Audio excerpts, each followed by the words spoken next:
Please welcome someone to say I respect them is the understatement of the planet, Jennette McCurdy. I'm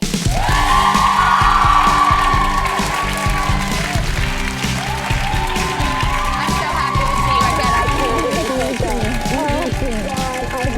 again. Hi, everybody. I am so glad to be back with you. And may I just start by saying congratulations. Every single thing I read is you got to read Jennette McCurdy's new book. Oh, that's amazing. Thank you.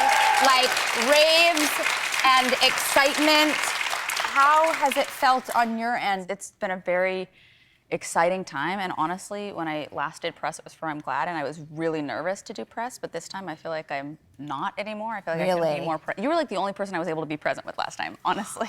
You just make people comfortable, and it makes all the difference, and I appreciate you for doing that. I appreciate you. Thank you. Yeah. Thank you for saying that. And I think this time I just like pretended everybody was you or something, but it shifted, and it's been great. Yeah. You have no idea how much that means to me. I definitely have days where I go and I don't feel so great. So hearing that from you, of all people, means the world to me. It helps Thank people. you. It helps people, yeah. Oh, God.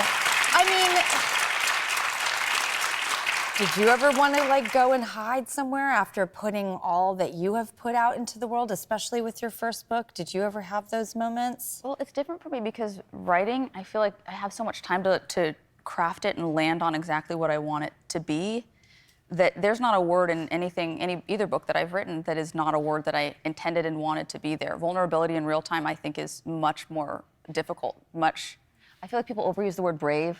Do you guys feel that way? Where it's like everybody's saying brave, it now? authentic, organic. We drive everything into the ground. Yeah. What are the new words? I'm like trying to think what they... I mean, I think authentic is the latest to get just pummeled. Agreed. And I don't know what it is yet because it's not dead yet, but as soon as it is, I'll call you and I'll be like, I found it. Great. But it really was like authentic, organic was, a big one. We wanted to feel organic. That got dirty after a while. We'll find a new one. We can find a new one today. Well, I'll go with the word hot. Okay. Rage is another one. I feel like rage can be a good new word. Like all the rage, or I have rage? Just I have rage. I have a lot of rage. I have so much rage that I didn't feel like I could acknowledge most of my life, and I'm so happy to be dealing with some of it. This is literally the point. One of the main purposes, one of the main takeaways I hope people get from Half His Age is how important rage is, and how suppressing it and denying it for so much of our lives is dangerous and unhelpful, specifically for women, where we're told so often to be polite, to be nice, to be accommodating to other people's feelings constantly. It's exhausting, and I really do believe rage can be an incredibly mobilizing and useful emotion if we just listen to it. This is my copy. I was lucky. I got a galley, which felt really special. And then I found, because I also went and listened to some of the audiobook too. Oh my God. I just wanted to hear your voice. And that's when I saw the real cover and I was like, doesn't it feel good? It feels so good. The book feels so good. Reading it, I think as this female character, Waldo, there feels like there's a permission and a license to sometimes speak the way I think dudes have zero problem talking. And maybe that's my total cliche gender stupidity projecting that. I think sexually speaking, and in the tone of how we speak about sex also gets that same treatment. Yes. And I feel like you fly free in this without those constraints. I love talking about sex. I'm ready to go. I'm locked and loaded. No, I feel like sex so often when I see it sort of written or, in film or TV or in books, it can be one of two things where it's really romanticized and it's completely unrealistic. Yes. Right? Or it's like, or it can be really kind of performatively quirky, where people are like bumping into lamps and knocking things over, which is not true either, because I think whenever people have sex, whenever I've had sex, I'm trying to be sexy. Maybe I'm not pulling it off, but I'm trying. I'm not trying to be quirky. Nobody wants cork in the bedroom. Oh God, this might explain my sex life. I think I'm all cork. Are you bumping into things? Really? It's been so long, I don't really remember what I did, but this really woke me up because you speak about this area in a woman's body down there. And you reminded me of what it feels like to be alive. And then through reading the book, that area started to really come alive. And I'm like, I am feeling the way you describe it. And you write it so perfectly that mine actually was like, hello, I'm here, I still work. You're such an amazing writer. And the way that you write about sex it's such a turn on. And I don't feel like I read women writing about women the way you mastercraftly did it. Thank you. That is so nice. That's so kind. I'll call it the pulse. Sorry, I don't know. It is. It's a pulse. And I'm like, I'm still alive. I have a pulse. I have a pulse. And it's not this one.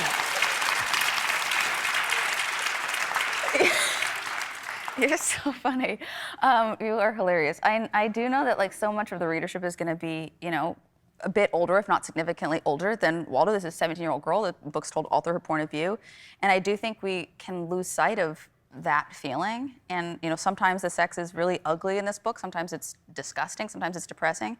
But I did want there to be aspects of it that were sexy and that did turn people on in a way, because it's also, complicated subject matter. And I don't think doing complicated subject matter in a way that's heavy-handed is going to be readable for anyone or lead to any kind of a valuable conversation like this one where we're talking about the pulse. So the book opens with a sex scene that, I just think every female has lived through, and I don't see them written about that way. Yeah. And it is an amazing tee-up for when the pulse starts to happen, that it is coming from a different place. It's projecting to be different than the experiences that Waldo's been having, that a lot of us have when we're younger. Like, we're all fumbling. It's not knocking into lamps cute. It's just kind of awkward. Yes. Yeah. And I'm not even sure pleasurable. No, absolutely not. And you also really tap into like how we as women, or maybe men do it too, but we as No, they don't do anything. we as a human being can sell ourselves short by allowing people into our space, literally, that are not going to be there later, that are not worthy of that precious commodity of our bodies. And it doesn't mean that we're in some violated submissive space. We're there, there's consent, but it's just an awkward letdown. Absolutely. It's consent, and we're completely settling. And I do think, physical intimacy can be confused with emotional intimacy so often when we're younger, and it's so different. And our relationships, I think a better relationship with your body comes with time. Do you have a good relationship with your body now?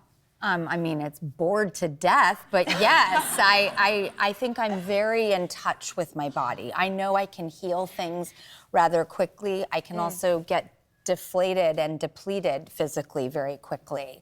My body is extremely intuitive and responsive. Yes. Which I appreciate. Yeah. It's just been on a long hiatus. And I think now I'm in a place where I so am protective of the younger me that did give myself away to people that Didn't deserve you. And that I just went, why did I do that? Why did I feel I owed them that? I also had a lot of power in sex too. I was very excited and empowered and, in charge, and had a lot of fun too. So I saw all different realms of it. The negative was not my entire experience at all. There are moments where we give ourselves up to someone when we just go, why did I feel that was the natural response to their invitation? I didn't need to take it. And it touched on things that my younger self really thought, God, I haven't seen this written. I'm so curious about the sex as power. So you felt that sex was powerful, or? No, I felt like I was really there, and I was really electively there. So much so that it was empowering. Whereas, of course, I've had sex where you're like, what am I doing? Why is this taking place? And now, especially raising two daughters, I'm like, oh my God, we must protect ourselves into figuring out what is worthy of that. And it's just a very big different perspective that I had never had when I was younger.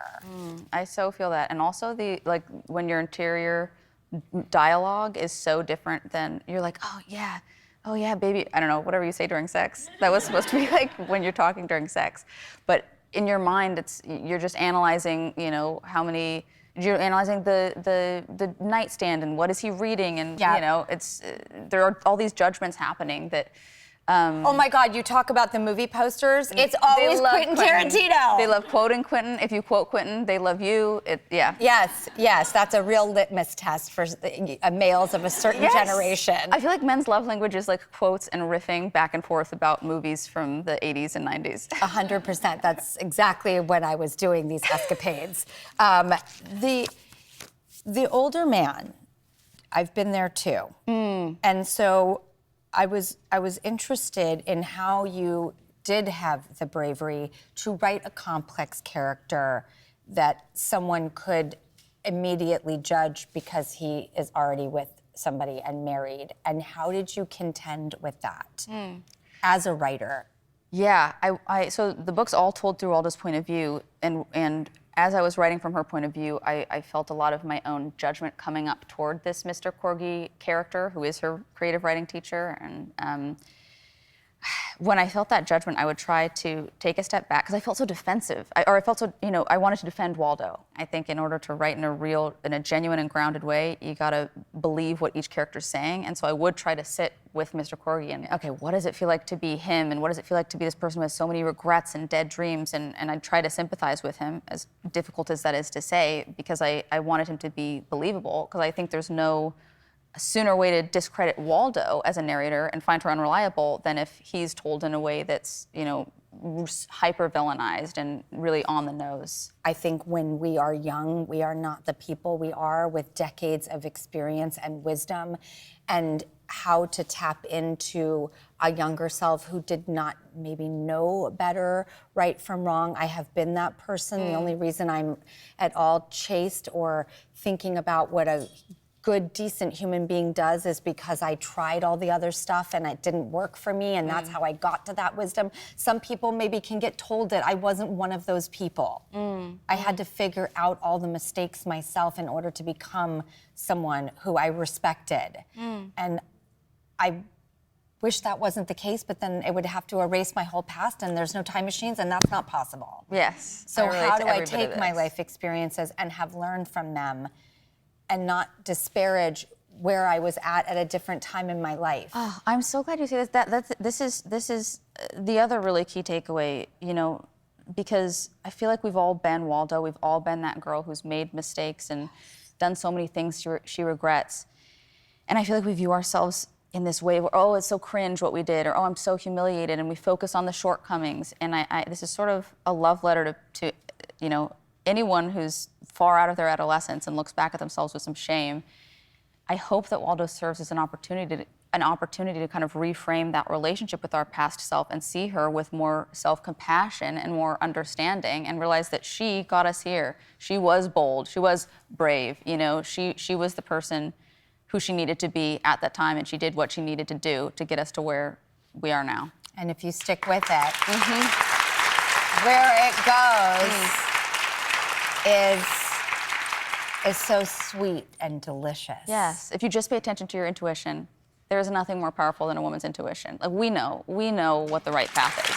Yes, there is such a rich outcome, and still mysterious. I really can't spoil anything, so I'm gonna leave it there. One of the questions I had was, because I felt like Waldo, again, back to the mom of it all, that is never named. Never named. Which I actually didn't notice until Kiara, our producer, pointed that out, and I was like, right. Okay, Kiara. I wondered, Waldo seems at the point in her life where her friendships are not central. Where are they at with you in your life now? Like, do you have friends? Those, yeah. Like, are you lonely? No, the opposite. Like, have you found your people in that way? All throughout my 20s, I felt so many friendships just falling away, and I just wondered, where are my people? Where are they? And And I was really sad about it. I just wanted to find people that I felt had a common language and thought the way that I did and were kindred spirits. And only through writing have I met those people. Did you ever think when you were younger that you would be a writer? And now it's not just memoir. You are a full-blown, everybody's freaking out author. You know, did you see this for yourself when you were younger? I guess it's like I always wrote. That's always how I've kind of processed the world. Are you that way? Where it's like that's how I make sense of things? Are you a big journaler? Yes. Okay. Yes. My journaling made me think I could speak about myself and my perspective. It has no green light to say you are a novelist, which you are. I mean... Did you write like stories and things? I wrote so many short stories and... Yes. Okay. I feel like I digest a lot of things that happen around me and I write them as I'm watching them. And I'm like, in real life, I'm looking around and going, this is definitely a short story or an essay. And I can see the beginning and I'm coming around the middle and I wonder how this ends or it's over. And I'm like, that just, the ending of that made it now a story. Yes.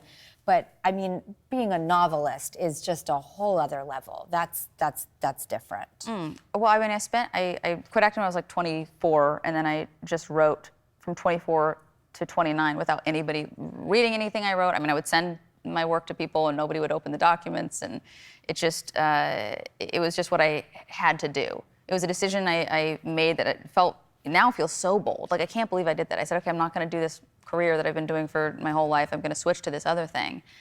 And I'm really proud. That's a past decision of myself that I am proud of and that I don't regret at all and that I don't look at with any shame. And I can't believe I did it because it is so bold to just say, I'm gonna do this completely different thing. But because I'd always written, I guess it just felt inevitable. Well, now that you're the toast of the literary world, yeah, literally, you're still with your man. Yes. 9 years? 9 years, yeah. Well, that's finding your people. Yeah. And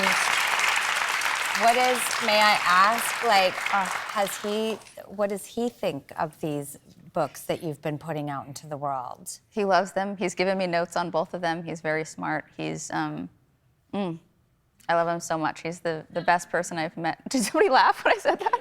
You're like, I think we all, I mean, I don't know what your guffaw was, but you know, if it was a release, if I'd like to find that, that's what my guffaw would be, you know, because it's true. You live enough where you get to a point in your life that you do start making decisions from the clearest place you ever have.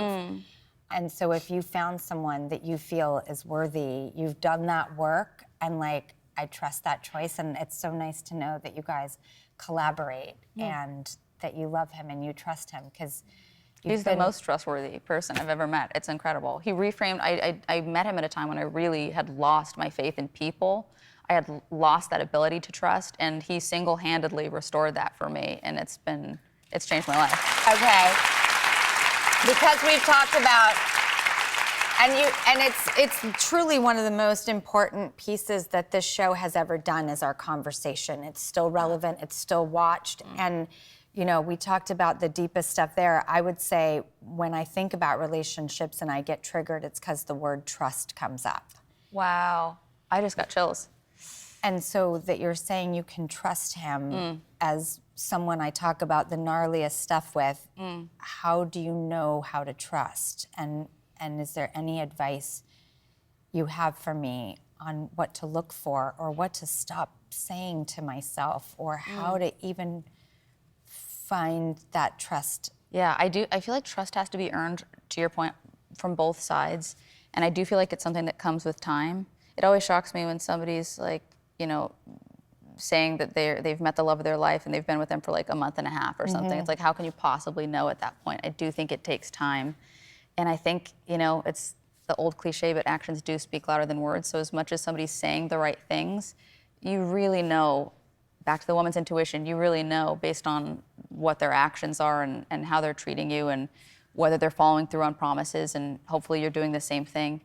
But your intuition knows.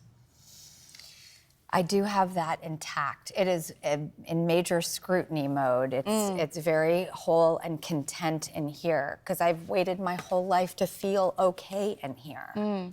And so that's been, I think, my work in the last decade too. I so relate, and I feel like it's so difficult to figure out like what's the difference between my intuition saying, is it my intuition or is it a trigger? Right? Is something wrong or is it right? What's the correct intuition voice and what's trauma? Yes. I feel like those things are so difficult to differentiate, right? Yes. Yeah. I'm just like, I still have the blockage, but it's getting better because it is us. It's the difference between alone and lonely. They're very different things. 100%. So well said. And I think that I've spent this time investing in myself, which I was such a love junkie my whole life that it was the right thing for me to do in this past time. But the future holds something I don't know what it holds. Do you have people that you trust in your Dead yeah trust. Yeah, that's the best. Yes, the realest of the A real. good inner circle. And that's what I think really strikes me about this book is the way that you talk about sex and love and relationships has a realness that people better buckle up for and be really refreshed by in this book because it's different. And I think that's a big part of why people are loving it. It's so good. You did it again! And I love talking about everything in life with you. It is a privilege and a pleasure. And her debut novel, Half His Age, is out now. And I'm so proud and honored to say thank you to your publishing company as your second book into the world that is already being talked about like nothing else. Everyone's going to go home with a copy. That's right. I got to read The Galley. And enjoy the pulse. The pulse. Enjoy the pulse. It's real. The flutter. Thank you. Thank you. All right, we'll be right back. I love